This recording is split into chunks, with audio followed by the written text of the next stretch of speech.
Hey everybody, welcome to another Watchmen Tower of Babel breakdown. My name is Dan D'Souza. I'm joined by Jeremy Kozier. What's up? And Julian Meush. You're here. You're basically part of the show now. Yeah. Well, I've been kind of a part of the show from the beginning. I was just more silent before. At one point, Julian was a producer and not as vocal. And now we've just decided to just all three of us have the conversation. Right. And I still produce the show. So yeah, there you go. And what we're going to be doing today is breaking down, reviewing episode 5 of HBO's Watchmen series, Little Fear of Lightning. We try to look at the show primarily as a TV show, but naturally we're going to be referencing the source material. I'm sure I say that every episode. So there's full spoilers for everything from the original graphic novel, original comic series, as well as Zack Snyder's 2009 film. A little bit from Doomsday Clock, but we'll try to avoid that as best we can. With that being said, we're going to jump into the episode real quick. Before we do, please remember to follow us on Twitter at TowerBabblecast, Facebook.com/TowerBabblecast, and check out our Patreon page. Actually, what we're going to be doing this week, we're going to be dropping a bonus episode. I keep not editing that and putting it out, but it's there. It's ready to go. So what we did last weekend is we got together and we watched the Watchmen film, the Zack Snyder film, and we recorded an episode around that. And this is something that we do on a monthly basis with other movies for our Patreon patrons. So those are Patreon exclusive episodes, but the Watchmen one we think is more general public and has crossover with this show as well. So I hope you enjoy that. Yeah, it'll be good. It's very good, and I'll needs a little bit of touching up, but it'll be sometime this week. The week being of the 18th. All right. So with that being said, I'm personally, let's get this out of the way. This is probably my favorite episode of the season. This is a phenomenal episode.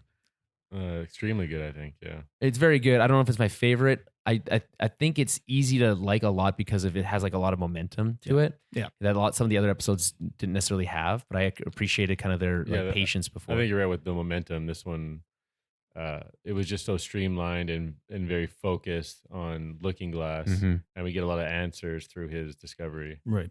You like so many answers, and through his self-discovery too, in terms of Adrian Veidt and all that stuff. He's like, his mind is blown halfway through, literally blown halfway through this episode. Not literally, because my mind was blown when he sees the video for the first time. It's pretty cool of Adrian Veidt back in the day. And they did some de-aging, which I thought was a nice touch. Which was a nice touch, but he still, I think maybe he just always looked like an old person. I think that might be what it might be. He doesn't look that young. Like he's supposed to be probably 30-something. He looks distinguished. Right. He's like a fancy old person. Right. Okay. Yeah, and you know what? There may be some recency bias there as well, because I literally just finished watching the episode, so it's fresh in my mind, but I haven't had enough time to really sit down with it and think about it in relation to the season as a whole. Either way, though, great episode. Looking Glass is still my favorite character on the show, I would say. Well, yeah, and you learn a ton more about him here. Basically starting off with his origin story, which is a byproduct of Adrian Veidt's squid attack. Right. So it's in New Jersey, and he's like, he took a bus in with a bunch of he's like from an evangelical church. Yeah, he's a Jehovah's Witness trying to convert people at an amusement park. We're trying to save them because the world's about to die. Right. He has the opportunity to bring a few more people to heaven. But why the panda? And he approaches a couple of the Not Tops, which are the gang that are responsible for Hollis Mason's murder. So they're very much a part of the 80s in this world. Right. So he approaches a few of them. Poor choice. Well, but he doesn't know. He's like the most naive person you can. I guess from that perspective, they're the ones that are in most need of saving. Is one way to look at it. Right. But also, I think he was attracted to the girl, maybe a little bit. Later on, he becomes attracted to her. I don't think he noticed her at first. It doesn't take very long. I was like a little taken back by what's happening here? Why is this? And then I was like, maybe she's playing him. And then I was like, maybe she's not. And then she is. But it all happens so fast that it. I think it works. Yeah, that's why. Yeah, because it's so fast it works. You're it's fooling everybody. Yeah. Including him. Yeah. It works. It also reminiscent of every 80s movie I've seen, because I believe in the 80s things worked that way. It was just a more magical time when people would just meet somebody and go off and have a tryst and you just go and have sex with somebody. Not necessarily that, but just in all those 80s movies, it happens that quickly and that easily. So I wasn't alive at the time, so I can either. You were alive in the 80s. I was alive for 1 year of the 80s. Not even one full year. Like 5 months. 5 months. But yeah, when she runs out of there and he's left there with the mirrors naked, I was like, oh shit! He has to face his minister completely embarrassed, Yeah. right? Falling, being a sinner, right? He Yeah. yells it out. Oh man, that when he's yelling at himself in the mirror, it's like the most intense. I think it might Yeah. be one of the most intense parts of the whole episode. And then you're like, okay, this makes sense. This is how he's become this looking glass character. Yeah, And- mirrors are like his giant bat flying Right. too. Like, it Right. So becomes did his the mirrors identity. protect him from the psychic blast? Is that I the think- yeah, implication? They mentioned the fabric or whatever is called reflectitine. So, okay, Uh, so like mirrors like bounce the. It bounces the yeah. psychic Right. energy or whatever. Right. So yeah. Then the squid attack of 1985, 11-2 as they call it, happens while he's in the funhouse, the mirror Yeah. funhouse. Yeah. Essentially saving him, and he walks out to the disaster that we saw at the end of the comic book. Yeah. And it has this amazing this pan out shot Yeah. where it goes from Pull. New Jersey all the way to Yeah. New York, and we get the eventual reveal from the tentacles, this massive squid monster that is drawn in the comic with the eye and everything. Right. And we see it just plopped in the center of New York with Frank Sinatra's New York. Man, they playing. use Frank Sinatra a lot in this episode, and it works so well. I think maybe just because Frank Sinatra's music is like so iconic, but it's good music, and it like really sets a tone like right away when you're listening to it. And then it just ties in so seamlessly with what's happening, which is Looking Glass viewing a commercial, or other people viewing a commercial and him viewing them. And we learn that he's a market researcher to come up with the right strategies. Because he has one superpower. It's that he can always tell when someone's lying. He's good at reading people and reading their hidden meaning, I guess. And Well- that's the purpose of that pod. It's like sensory deprivation or sensory overload, I guess. And he's reading like the subtext, their subconscious. How do you think state. he learned that? We don't see that, but he just learned, like picked it up. Like he's just always been good at it. You think? Yeah, no, it would be a long road going from that naive Mhm. like choir boy to Looking Right. Glass. Did you guys notice the Sopranos actor in that commercial? Yeah, I that's can't pretty remember cool. his name. Me neither. No, I didn't. Oh, he's the one at the end where he's saying, and we like to cook our squid or whatever. Oh, right. He says like, what the hell does he say? With with a little bit butter of and- lemon or something. yeah. And he's like, this is a bad fucking commercial. But everyone like voted 10 out of Yeah, 10. yeah. And then he says, no, they're just lying to you. They're scared. Yeah. They don't want to tell you the truth. Yeah. And also, what we learned is that he is deep down scared the entire time as well. Yeah, he's Same thinking thing. about that attack, which we just witnessed. Well, which obviously influences his He might be interpretation of that. projecting a Yeah. little bit. And like, I like the idea that New York has like a tourism problem, but yeah, like, it's very funny. but like they went through one giant attack of right, and they've actually had one in real life, Yep, and I don't think their tourism was that like negatively affected by 9/11. I don't know the stats on that for sure, but like yeah, like 10 years later or whatever, this like 30 years later after the event, and they're still dealing with this I problem. remember there was a period of time when like New York Strong, and there were a lot of like t-shirts Right. and stuff, and and it's not propaganda, and it was effective, but Right. it was about reminding people to celebrate New York rather than Right. being afraid. Right. They're also very different. Like, Yeah, Yeah. yeah. you have an inexplicable alien attack right. that killed 3 million people at once. That's a lot more. Yeah. Yeah, that's a good point. The thing is, if people just read comic books, you just know to never live in Los Angeles or New York, especially New York. Yeah. It's just always the worst things happen there. So yeah, In the very comic books, yeah. Yeah. very cool intro. We learn a bunch there, and then we see a cool sequence of Looking Glass shifting over to the Looking Glass persona, because he was Right. Wade Tillman, right? Is that, Yeah. Before. Turns out though he just has a storage container where he swaps out switches cars. cars, It's yeah. just like it's not exactly And- secure. yeah, I feel like and- that'd be easy to track. And a bunch of masks. Yeah, but it's like he drives in there, no one's really watching him. You Yeah. know, like he's got like he's got like all the angles, so he knows like if anyone's like down any of these long hallways. I don't know, like it also, this episode makes it very clear that most people's fake identity is not that fake, and people know who everyone is really, Right. because obviously they do. Like you work with them every single day. You think you don't know who your fucking partner is? Like, yeah. Or there's this one guy in Oklahoma that orders all the reflects and whatever the reflected. Yeah. Teen. Reflective Teen, and there's also only one Russian guy in all of, like, you know what I mean? Like everyone knows. And Pirate Jenny basically doesn't have a mask, so And then I guess he's on his way to the precinct, and then we see Lori there in charge, making a speech, kind of Right. like Judd used Yep. to. and her mission right now is just to search all the churches. It seems overly simplistic, right? We don't know And then anything. The amount of churches she said, I think she said like 4,000. It's like so many. It's like it's not that many. Like there's like a million churches around. I mean, if you have nothing else to go off of, I mean, And then I think the funniest part is that it turns out it wasn't a real fucking church in the first place. Yeah. Did you laugh at the line when Red Scare said, "What's the difference between?" Catholic. I laughed. It's hilarious. Because he's holding two pictures. He's like, You there's like, see pews. he's like, what's the difference between Catholic Church and Protestant Church? And it's like they look exactly the fucking same. And then it's pretty clever that he asked Looking Glass because he like suspects him of being a religious guy. Right. And we just saw this huge past. Yeah. And then he what happens next?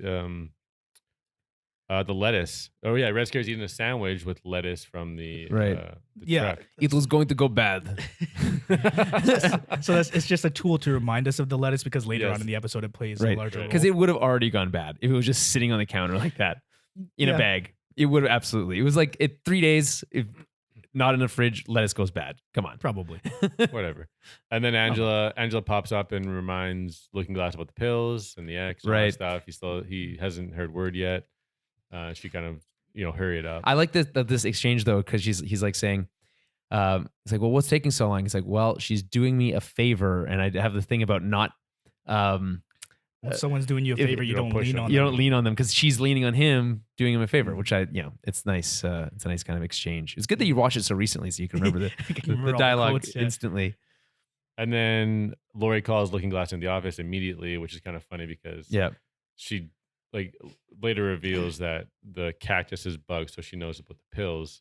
But he just finishes that conversation with her, and she just pops up and pulls him in like right away. Which is hey, can you come to my office right away? Yeah, exactly. You're like, what the fuck's going on? And then the bugged cactus is kind of funny. It's actually reminds me of Veronica Mars. There's a bugged cactus in that show too. And then Lori just reminds Looking Glass and us that she knows about his origin. She knows everybody's origin. We just saw it, and she knows exactly what happened. Yeah. And she explains about like how New Jersey was like a specific zone of the psychic blasts, and it affected a lot of people there. And if you did survive, you apparently wake up with up screaming. You have like crazy like psychological disorders. Yeah. And then she knows about the reflectitine, and there's so much world building that happens every episode. It's unbelievable. It's like it's almost too much to like take in. It's like, by the way, there's this substance called reflectitine. Oh, and there's a psychic attack, and also reflectitine protects you from it. And it's like, and I love that dynamic. So it's very much like someone wearing a tinfoil hat. Yeah, it's literally a tinfoil hat. Yeah. The guy in the group or whatever says he doesn't want to become Looking Glass, a guy calling EDS or whatever all the time. I feel like being a effing nutter is what he called them. Wearing a tinfoil hat. I feel like in film and television over the years, the use of like group session is like almost always so well done, and like just the framing of it, and like and it gives you so many opportunities to like explore the person that you're exploring his feelings, but through the lens of somebody else, someone who's experiencing similar trauma. Right? And like, and then you can easily use it as like a crutch and tool to like show character growth over time if you want to like go back there over a lot. Fight Club does that, kind of, without the growth part. I wouldn't consider it a crutch though, and The Wire does it very well as well. Bubbles. Yeah. I think it works. I don't think that is. Well, I just think it's a little cliche. So like if you in terms of a tool in filmmaking to go to this group session thing, a lot, I think could be considered a cliche, especially now. But I don't think this is going to be over. And maybe it will be like used a lot still going forward. It seems like there's multiple meetings, at least one more. Yeah, I mean, I have a feeling we're not going to see another one of these. You don't think so? With him, yeah. But we'll get to that because the episode ends pretty ominously. So yeah, Lori reveals the bugged cactus, presses him about the pills, but he's pretty adamant about keeping it secret between him not a rat. and Angela. Yeah. But he doesn't really know anything about it anyways yet. Yeah. And that's where you find him go next. Well, he goes home first. We see his home. He's sorting through letters. You see the catalog for the EDS security. We don't know what it is yet. You see he has a safe with another mask in it. Yeah. His ex, there's a picture of her still on the wall, which I thought was kind of funny. And then he's eating beans. doing like the- Rorschach. He's the Yeah. Rorschach Beans thing. Yeah. And he's watching American Hero Story. What do we find in this episode here, Dan? So this is the only scene from American Hero Story. I was actually expecting Very more, brief. very brief, but it's a love scene between Hooded Justice and Captain Metropolis. This is from some of the letters in the comics in like towards the end of the Watchmen book. It's hinted at that they had a tryst or they had some sort of relationship. It was always the case that Sally Jupiter and Hooded Justice's relationship was a hoax or it was a false flag sort of thing. Yeah, and the PD files mentioned that. Yeah. Where that is the case. She basically, in multiple like statements over the years, has said that her relationship with quote unquote relationship with Hooded Justice was the chemistry was sub-zero, I believe the quote was. And it was all PR, and it was all from the guy that she eventually married, their lawyer / PR guy, Right. Sheck Schneider, whatever. I have no idea There's how no way to to pronounce pronounce it. it. Zack Snyder. So in those letters, that he's referencing what happened to the Silhouette because she was openly gay, Right, and then she was killed for that eventually. right. And so they were, and they said that was a PR nightmare for the Minutemen. So they were trying to avoid something similar with Hooded Justice and Right. They Captain Metropolis. keep them in the closet. Exactly. So So there's precedent for this. They're not just doing it to Yeah, be. It's So like it's confirmation. there's a whole Yeah. memo here written by Petey in the Pedia files. I hate the name. I'm gonna every time I have to like it's brutal. And it talks about it's written about this episode of American Hero Story that we see a piece of, and it's pretty interesting. There's this one. There's like this final comment here. If you go to it, it's like the last kind of section, and it describes these like this scene that we kind of see, and it's a bit of a commentary on the Snyder film, I think, and in the specifically in Petey's kind of like critiques of it. And using Sally Jupiter as a tool for someone else's character growth and he doesn't use gratuitous, but like maybe less than flattering use of filmmaking to like show the sexual assault. Yeah, Right? the visceral nature of it. Yeah. And I don't think that's a commentary just on the movie. I think that's on the comic as well, because that scene plays out almost exactly the same in the comic. And I It's- think it's a commentary on reality TV and Yeah, that how too. it's over dramatized. I mean, it either way, it's a good read, and I think it gives an interesting, different perspective on both the comic, the movie, and like the depiction of sexual assault on television or film, essentially, Right. generally. But other than that, in terms of the Pedia stuff for this week, not that much. We get an up close look at the extra dimensional anxiety pamphlet. From the focus group. From the focus, well, no, from help group. from the help group, and then we also get a label off of the nostalgia medication. The most interesting part of that being that it advises you to never take someone else's nostalgia, and it says that in bold because it's tailored to the specific brain chemistry of the harvestee. So which it would have to be. right. So that's gonna come back apparently. Well, we know later in the episode when she swallows them all. Yeah. Yeah. Anyways, the American Hero Story scene is getting a little bit too intense for Looking Glass. He visibly uncomfortable, and I guess we know that from the previous origin story with him and that girl, and Right. we know he has an ex and all that stuff. But then his alarm system goes off, and he proceeds to his bunker, so he's fully prepared for another psychic squid blast. Yeah. But it ends up being a malfunction, and it's a pretty funny scene where he rips it off the wall and beats the alarm. Yeah. Until it can't function anymore. What do you guys think of that? Well, this is all just lends credence, and this helps build his character as a sort of conspiracy theorist. And Doomsday prepper. Yeah. prepper. Yeah. Well, he's got a bunker. And then it's obvious too in his call to the company about getting a new unit. He's like, I'll And pay then- for it. I'll and pay then- whatever. And then Yeah. asking to throw in another roll of Reflectine. Yeah. What I thought was kind of interesting about that, and I may be reading too far into it, it sounded like maybe it was because he was yelling, but he was using a different voice while he was on the phone, as though he's trying to protect his identity still somehow. But it could just be because he is completely I like think he's he never just- really animated other than that. No, he's always very like Very- stoic. Yeah. Maybe, yeah. That's what stood out to me from that scene. I didn't notice that. I mean, his voice is obviously very iconic. right? It's like, But it's like, why use a different voice if they have your address?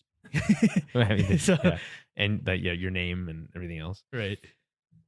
Next up, he goes and meets his ex, Cynthia Bennett, who works at a market research facility where called Forever Pet.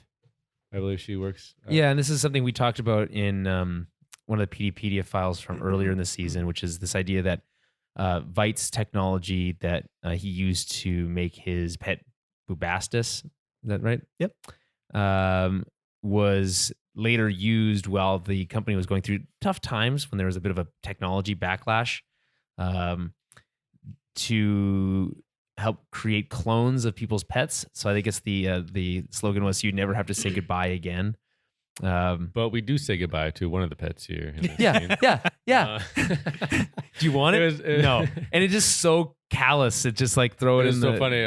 Taryn was watching it, my girlfriend. Oh, so and, cute. As soon as like the oven door opened, she's like, "Oh no!" And Oh she's my like, God. "I'll take him."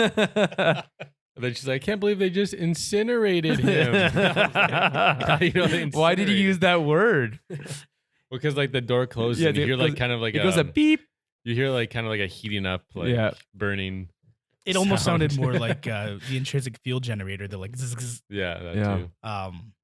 What's crazy about this place though is that all the employees are also clones. Like they're all, or else they're all twins. Yeah, all twins. I didn't notice that. Well, they're all clones of each other. You would assume. Yeah, you'd have to assume that. I don't know. Understand what the purpose of that is. It's like, why would you? Like, why is the rule that you have to work with your? Because like, it's like I'm my own person. Why do I have to work with this fucking person? And then Cynthia reveals that the Angela's pills from Will are indeed nostalgia.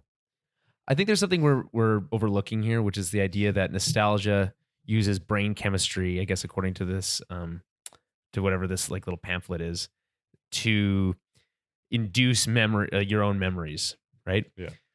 So this implies in the world that specific DNA and stuff is directly related, and stuff, by the way, being the technical term. Yeah. To your memories, which they've obviously they've teased already with what's her name, True's daughter, right? Mhm. This idea that having the memory of the Vietnam. clones of them would be so much like the original person because their memories would be almost exactly the same, which is really weird because you'd then have almost like overlapping memories. Yeah, right? You'd have echoes. Yeah. Right. Like, so you'd have like these twins working at this, like they wouldn't be like twins because they'd be more like the two of the same exact person. You know what I mean? Like their memories are the same. Yeah. Their personalities would be exactly the same, presumably, or similar. Yeah, and the point you're making is the next scene, essentially the support group, where the one guy starts off by saying, he talks about genetic trauma, and he feels the pain 10 years after 11/2. He feels like he's inherited it from his mom. Yeah, which is pretty cool. I guess at that it's kind of more used as like it's a theory that they're like, it's not they don't know for sure, but he's like, I'm scared because my mom was scared, but that could also be like because your mom was scared, she just like that could be more of like a learned. I just behavior. feel like it's pretty obvious that it ties in with the nostalgia. And Oh, yeah, those absolutely. what those pills can access. Yeah, I mean, and then show there's you. also a lot of research in like our real world that genetic trauma is an actual thing. It's not like you have memories of somebody else's past, but it's that the trauma can affect you down the road. Like cause some other type of mental illness. a lot of it's cyclical. Yeah. Anyways, And Wade's leading this help group and saying that he's been in that guy's shoes. There's a and tunnel. has this speech about the tunnel. And Yeah. there's an end, even though like in Watchmen, like the one quote is nothing ever ends. But he's saying there is a light at the end of the tunnel, and I can help you find it. I like that. I didn't put those two together. The nothing ever ends, and this particular thing ends.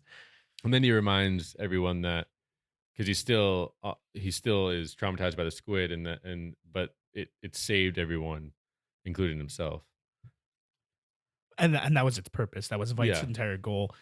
He's not privy at this point to the reality of the situation, so he's actually looking at it. That's an optimistic way to look at it, not a cynical he's way. saying how it united us. He's basically saying what Veidt's plan was. Yeah. What happens next? they do a little prayer, which I thought was kind of funny. They say, "We know there are other dimensions than this one, and we will not live in fear." Right. we know there's other dimensions in this one, but we live in this particular dimension. And we will not live in fear. Yeah. Cool. I'm thinking that I at the end of the LGBTQ, I don't know. that's my guess, by the way. Unless that's an actual thing that's in the, but like it seems a little different because I've never seen that I at the end before. At the end of referencing a Pedopedia file. Interdimensional. So then it really starts to ramp up here when a 7K member tricks Wade, much like the beginning, the origin story with the girl. Right. Tricking him. But there is a very particular scene in this moment where they're at the bar together where they talk about a version of Schindler's List. Yeah. But it's made for the what's it called 11-2. 11-2. It's that I was like wait a minute, I don't remember a movie by Spielberg named whatever the heck it's. I think it was called Pale Horse. Yeah, and like named after the band that was playing at Madison Square Garden that night of the attack. That's pretty cool. Yeah, and then it evokes the famous visual of all the black and white, but then the little girl in the red dress. I wonder, like, so this it poses so many questions because then like. How do people look at World War II and the Holocaust in like comparison to this tragedy? Because it would seem that the Holocaust would still be a much more important thing to talk about than this. That's not the point because she is fooling him right now. She's convincing him to go along, right? I don't know, but I'm talking comparing that memory, which he can relate to, right? Because when he walked out of the mirror house, he was alone walking over all the dead bodies, right? So he's more worried about like film history. I'm more worried. Why? Yeah, these are the questions that they raise when they change history like that. Like the alternate history stuff is interesting to me. I don't know, maybe less to you. That's fine. Yeah, I think that one's just like a silly pop culture one. But again, it's not rooted. silly because it's like because it erases Schindler's List, which is about the Holocaust. So I don't like that's why it's weird to me. But it's like it's not important in context of the show. Yeah, and it would have been a more recent tragedy, and it would have been affecting the world at that time when Spielberg was making the movie to a different degree. Right. You think he still made Jurassic Park at the same time, the same year? He made a Jurassic Apes movie. Doesn't even make any sense. There was no apes in the Jurassic, right, Dan? There weren't. Yeah. See, Jeremy. No, it was her plan to just no. I know. Get on his derailed side. it. And even once describing that scene, her saying like, "How is everybody not completely like petrified?" Which is the feeling that he had when he came out of the thing. I love that idea. Can't explain it, and yeah. Well, this idea of like you can even like reference. I think so. We live in a city that is going through a bit of a crime spree right now. Okay. Oh, we're talking about real life. Yeah, and I'm just saying I'm relating it. And this idea that like the city's now reached tied its record for most amount of murders in a single year, and will almost definitely surpass that number before end of December. And this idea that like people just get desensitized to everything, right? And that like why isn't everyone walking around terrified all the time that they're going to get murdered, right? It's like at the same time clearly not healthy, but it makes you question like people's priorities a little bit. Like what are they actually worried about? Is it as real as people getting killed in your own city? You know what I mean? Yeah. And I think that discussing that psychological status is part of what the original Watchmen comic did, using Dr. Manhattan as a proxy. But like in general, I think some part of the perspective is that since the advent of nuclear bombs, the entire world has, to varying degrees, lived under the concept of Armageddon as a real possibility. What do you think the clock is at now in terms of minutes? Like 5 minutes to midnight? In reality, in right Daniel today. World or yeah. in, okay. No, in Daniel's world today. Yeah, I don't know. It's 11:45. Yeah, something. I don't know. Okay. 1:45. And the scientists have moved this clock. What comic book's called the spin-off comic book 1:45. Okay. So she convinces him to follow or to go, and then this idea then like this lettuce falls out of the back of the truck. I know. I was mad at first because you immediately recognize the truck with the tarp. Yeah. So I was like, oh shit. And then the lettuce falls out. I was like, okay, that's a little much. Like they're trying too hard to evoke that. Turns out it was on purpose. They rigged the lettuce to fall out of the truck. Don't ask how. A string. Maybe it was on a string. And they pulled it from the inside. Well, I don't know. Interesting though, when he goes and looks at the truck, he pulls out a box. Did you guys notice the logo on the box? Is it? I did don't. not. It looked like the lady, the True Lady. logo. Oh, okay, interesting. So maybe but then he like puts it back in, and then well, he looked angry about it. You know, he kind of looked like fuck. He's like, So yeah, so he follows them to this like abandoned mall. yeah, he sees them put on the cavalry masks. Right. So he's like, oh shit. And then he enters the place. Really, the music is ramping up here too. By the way, in this it's super episode. intense. We Yeah. get some new tracks in here that are just amazing. Oh, they've released the first season. Yeah, the first one, Volume 1. Yeah, volume 1. On Spotify. Not the full season. No. Just Yeah. Volume 1 of the Trent Reznor. Who's the other guy? Atticus Ross. Yeah. Soundtrack score. It's really cool. Phenomenal. Except for the parts where they use dialogue from the show. Like we don't like I'm listening to music. I don't need dialogue from the show in my music tracks. So that's kind of weird. I wish they didn't do that. But it's super good though. Like very, very good. And he enters this place, and the first thing we see is that eye logo painted on the wall. That was on the letter from Judd Crawford's like grandfather. The eye logo. That was written on the file in the Peteypedia. It's just like this Right, weird. right, right. Remember, I also said it looks very similar to the top of the Lady True's tower.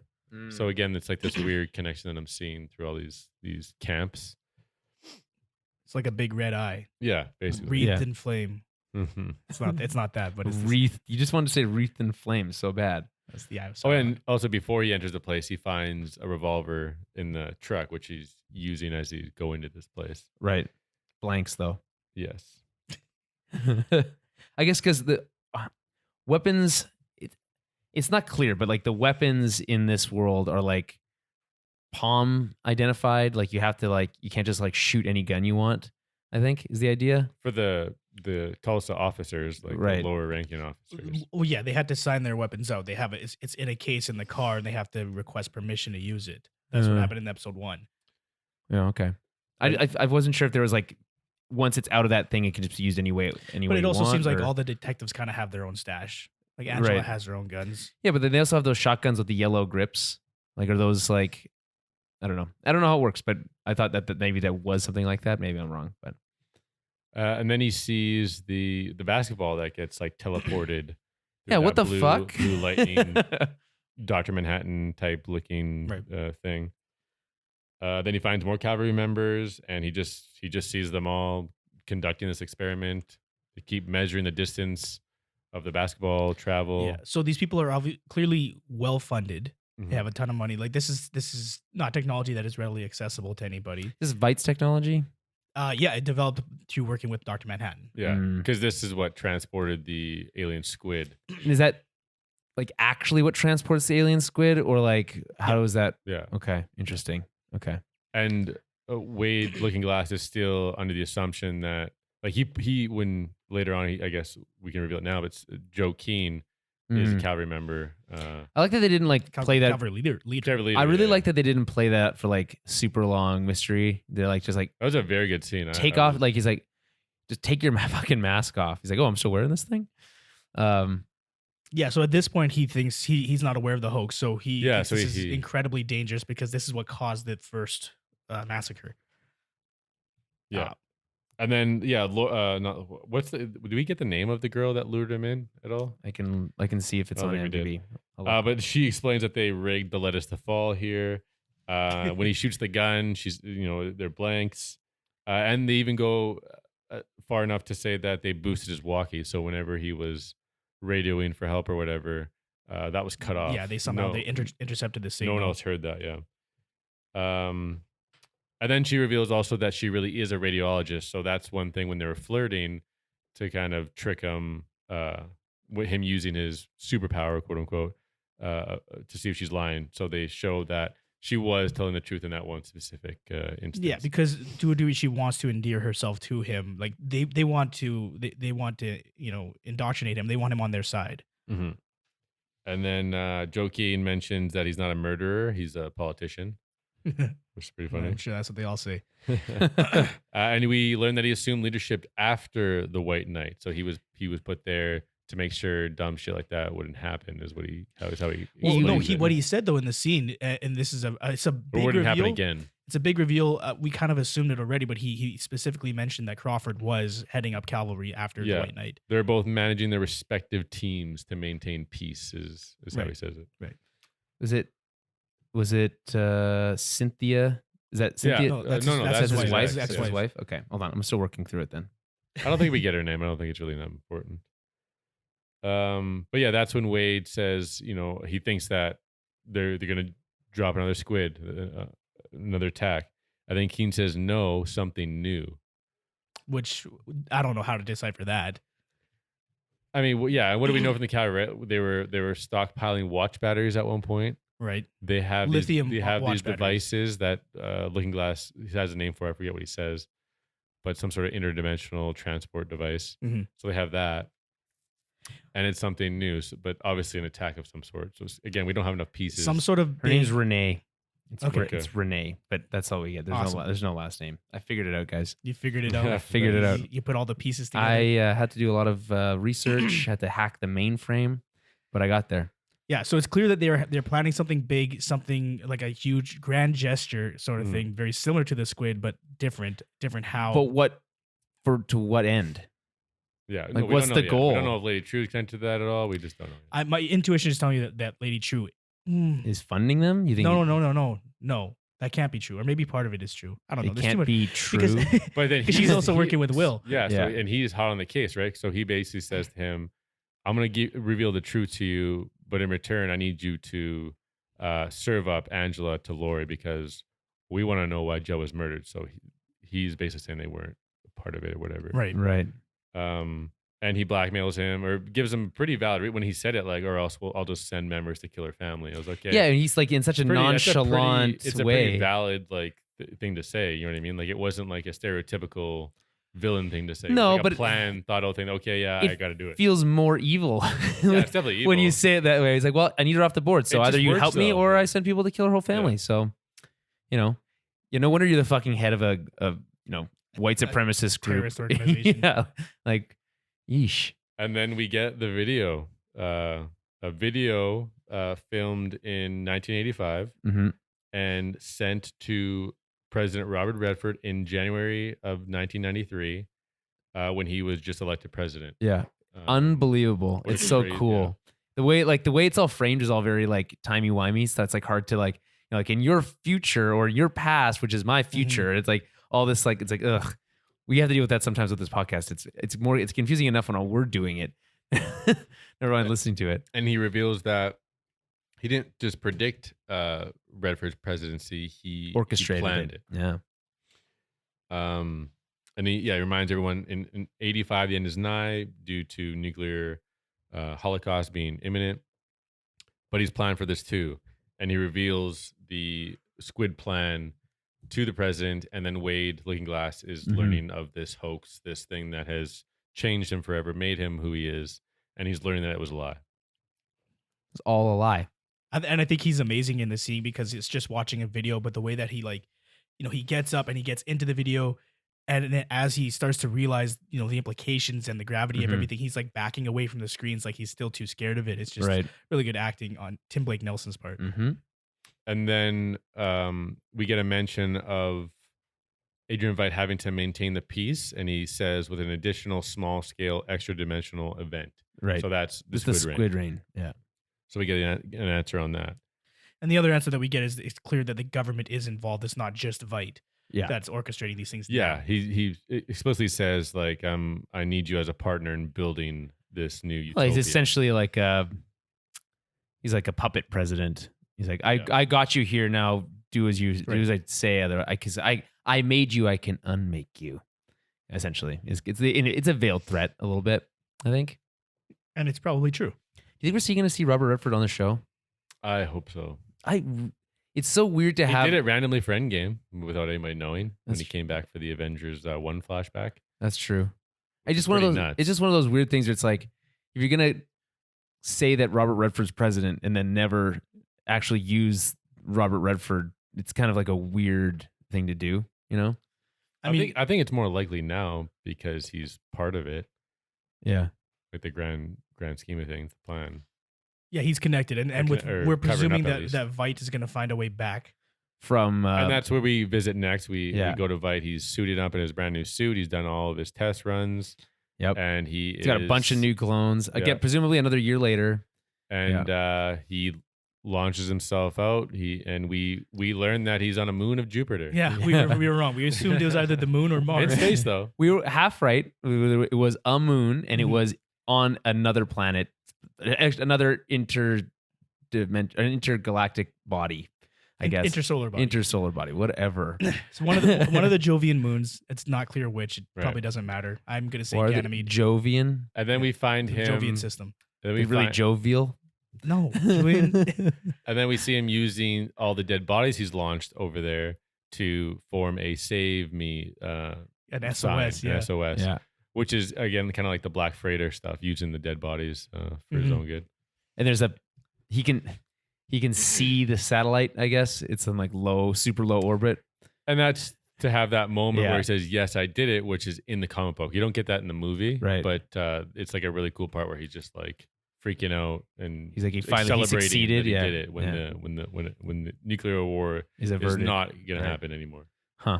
That's pretty And cool. then so when that happens, it's pretty funny. He gets yanked back in, obviously by the game warden, which we see and is a clone. It's another right? clone of the guy, Right. Phillips. Mhm.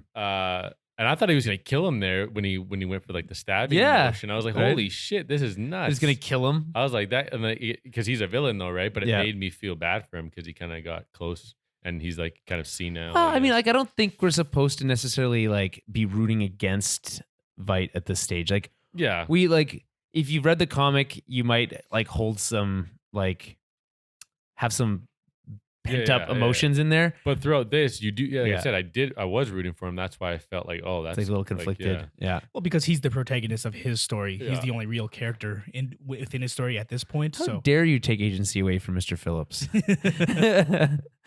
And then the game warden mentions through like the spat with Veidt, he's kind of like yelling at them, and he just despises them. Well, still.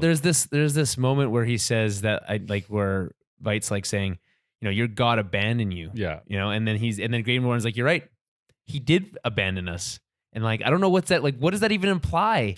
For like, Well, it's Dr. Manhattan. well, I know it's a Dr. Manhattan. I think that's obvious. I mean, like, what does that imply for like these people, like his little prison on this moon? Like, he just says our God has left us and is unlikely to return. right, And then he says, "No mercy it is," and then knocks him out. right. And then we don't know what's going to happen with him next. 1 year later, maybe he'll have been in prison for a year, something like that. But it's cool though that the sign is made, so it might be seen. By NASA. Yeah, by whoever owns that government. satellite. I would assume that is a private satellite, one of his, and now that it would have been acquired by Lady True. Maybe. How do you get him from a moon on Jupiter? I mean, it's clear teleportation is a thing. Space travel can be a thing. I'm sure for somebody like Lady True, maybe Uh-huh. that tower's a fucking spaceship and she's going to get him. Maybe. I think Yeah, the it looks like a teleportation thing spaceship. makes much more sense. But like, it seems like you need to go through the portal. Like it would like the other way. You'd have to like build one on his Yeah. end, Right. which And you'd have to communicate with him at some point. yeah. I don't know. It's unclear, but I'm assuming that Lady True is going to go after him and bring him back. So then we're back at the precinct, and there's a funny line with Red Scare again, talking about Hooded Justice and Dr. Manhattan, which has been brought up before. They were the same person. Yeah. And then yeah. even Will too, right? Saying like, I'm Dr. Manhattan.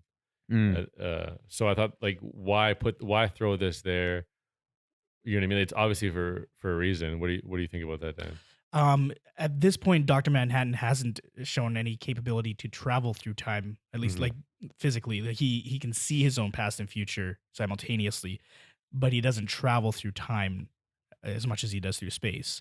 That not to say that it couldn't be the case, It's just really hard to unpack that. And then was it the panda guy? I think he just says, he's like, I'm telling you, man, he is Dr. Manhattan. I've watched all the episodes. So the idea there is, and it's true, Manhattan, the being Dr. Manhattan was created in the 60s, in 1960, I think it was. So if we're assuming that he can go back in time and time travel, then like even more so than before, literally anything's possible. Right. Maybe everyone's Dr. Manhattan. Maybe I'm Dr. Manhattan. Yeah. Maybe you're Dr. Manhattan. It's the same thing.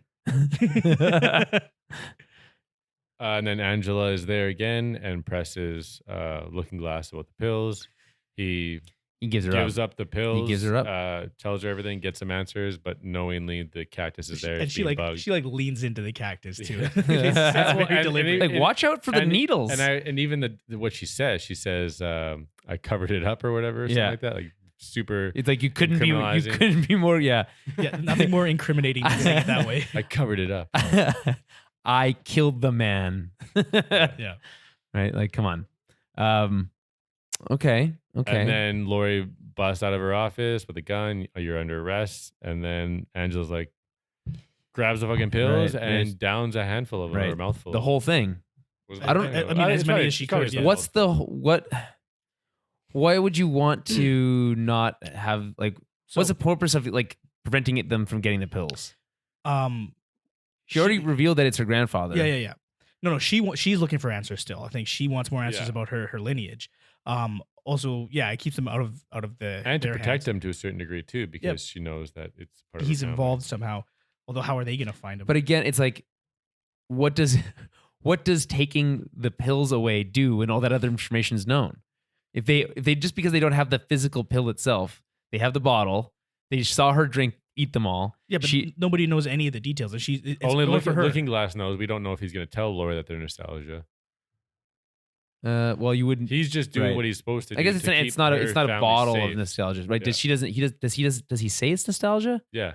Right. So Because Cynthia- he says it in front of them. It's all on tape on the. It's on the mic. Oh, Yeah. that's it's on the true. mic. So all that yeah. information is already known. There's like no. But benefit. maybe it's a specific thing that anyone can take it, and you can find out what is supposed to be transmitted down through the generation. right. I mean, like unless it's like the idea is.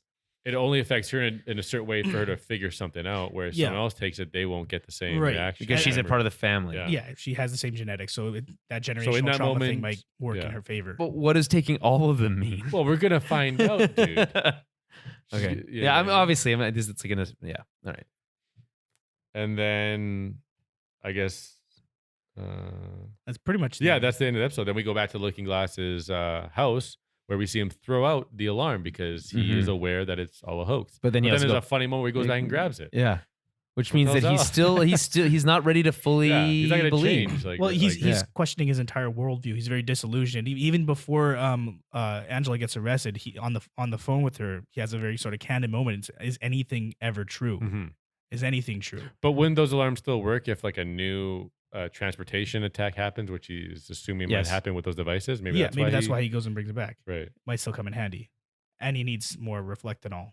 And then, Reflectanol. it doesn't just end there. We get a van roll up with 7K members, and they proceed to walk into his place, and Man. the episode ends. It's Crazy. So the ending of the episode, it might be the craziest Yeah, part. I was freaking out. Because like But they don't deliberately show the after effect of what Right. it's going to do. the idea He's is, probably going to survive, is what I'm well, he's probably He going to has to, yeah, survive. yeah. But the idea is it's supposed to invoke the feel and look of the White Knight, Yeah. right?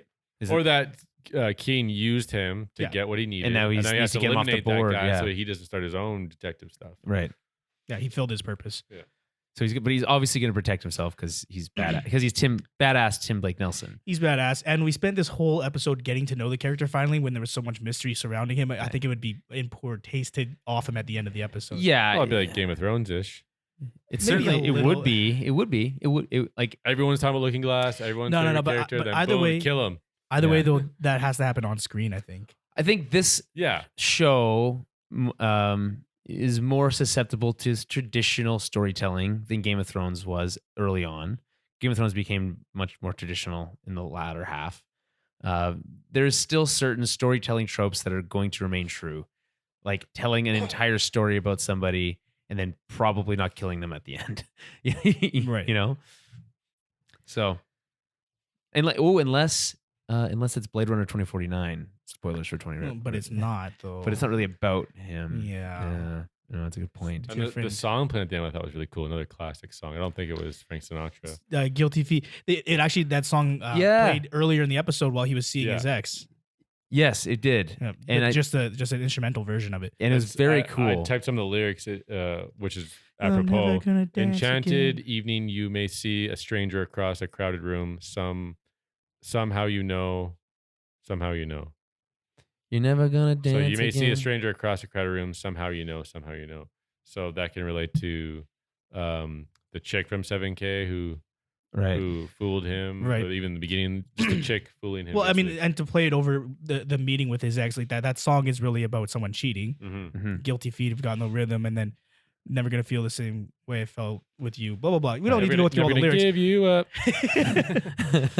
So to play it there implies that he's, he feels guilty over how their relationship crumbles, and then that he has guilty feet and he's going and meeting this new girl and it's not going to work out. Yeah. Why would he feel guilty about that? About what? About seeing this new girl. No, I'm saying he feels guilty about the relationship ending. Right. Due to his infidelity, his presumed. No. I'm thinking his mania. His infidelity would be that he's cheating on her with being a conspiracy theorist and the bunker and the doomsday prepping. Right. So he wasn't able to actually have a life with her because he was too obsessed with this. He might feel guilty about that because she's the only good thing. Yeah, certainly. She says that she tried, right? She's tried 7 years to convince him that I wasn't just going to be a girl who would take your clothes and leave you naked. Right. What a great line. Right. I love that. Yeah, it's all just so neatly tied up. These episodes. Mm-hmm. So we have 3 episodes left. 6, 7, 8, 4. 9. Yeah, 9 total episodes. 4 more.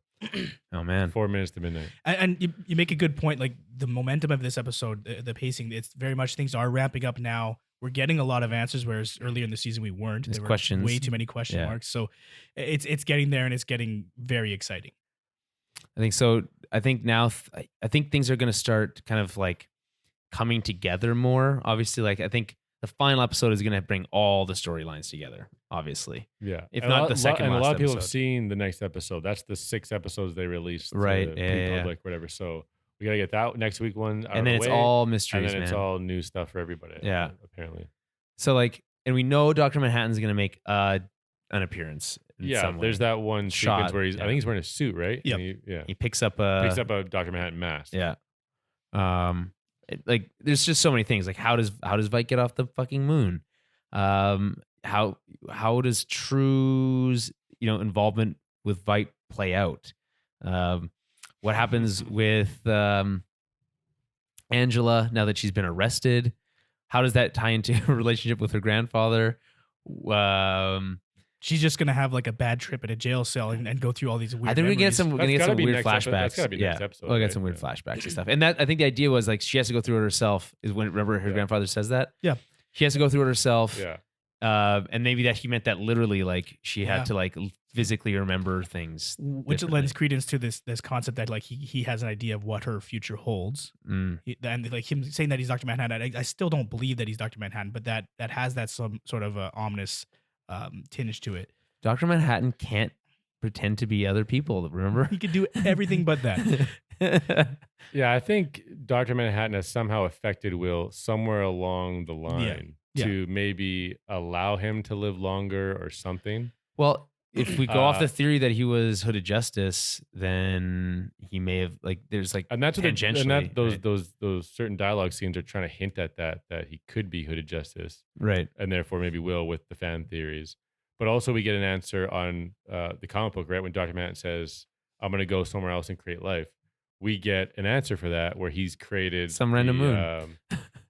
These fish babies, the female and the male, right? The fish babies with Ozymandias, who look like the characters from the comic book, look right? like John Oshman and his 100%. First, was Lori? No, not Lori. That's Janie. No one remembers because Janie said earlier in the book. It looks like the 2 versions of them, right? So he created life on that moon in that weird. Yeah, so maybe he went there to biosphere. try to relive parts of his past and try to recreate stuff there. Didn't work out. Well, something worked out. Well, it didn't work out for Dr. Manhattan. And then just to compare it quickly to Doomsday Clock, like in that book, right? He's like traveling. He's like picturing different scenarios and possibilities, right? He's removing a Green Lantern from Alan Scott. He's changing the trajectory of certain people's lives, Right. ending them even too. So he created in this show, he created life those babies who were pretty much clones of him and Janie, I'm assuming, and then has his hands in whatever Will's past is and carrying him throughout time until now for a purpose. Right. But again, there's just so much we just don't know. Yeah, I think we'll get some of those answers next episode. I think the past couple episodes have been non-Angela episodes. We've been exploring some of the newer characters. So next week, I'm assuming we'll go back to Angela. Is Angela your favorite character? No, I said Looking Glass was my favorite character. But Mm. Angela's, like, if you had to choose, she's the main character. She's the protagonist at this point. It's about... It's Yeah. Yeah, I I agree. would Yeah, say yep, Angela's my that's true. favorite. Lori second, Looking Glass third, I would say. I don't have I didn't make a list, but I can't. Looking Glass is so cool and iconic and everything. Every line that he gets the best dialogue for the most part. Yeah. I just think he comes off a little silly with these other characters. So They all to me kind they're of seem a cooler. little. They all kind of seem a little. He silly. gets like more torn down though than Yeah, that's everybody, Lori. especially from Lori, who to me is just more badass than Looking She's Glass. so fucking She's so fucking cool. Yeah. Okay. Dan, anything else? No, I think we can wrap it up there. Again, follow us on Twitter at Tower Babblecast, Facebook.com/Tower Babblecast, all that fun stuff. We're very Googleable. Babble spelled with 2 B's. We're only Googleable if you do it that way, though. You have to spell the word right. Yeah. And also, Google will try to autocorrect you to the other way. So you have to make sure you click on the yes, I want to spell it the other way, Okay. which we didn't consider in the naming process. Didn't come up. But it's just a nature of the beast. It wants you to spell it BB or BABEL, like the biblical version. Right. So yeah, check out all that stuff. Check out the website, towerbabble.ca. And look forward to our Watchmen film club that'll be dropping this week. We'll give Also, look forward to more The Mandalorian Right. coverage. We launched a new show called Small Screen Star Wars. It's off to a roaring start, I think. The Mandalorian, very entertaining, very cool. We've done 2 episodes covering the first 2 chapters, so you can find that at towerrebel.ca as well. Or you can even go to smallscreenstarwars.com. That'll take you to the same place. Small Screen Nice. Star Wars for more of your Star Wars goodness and recap stuff. Okay. And with that being said, looking forward to watching next week. We'll see you then.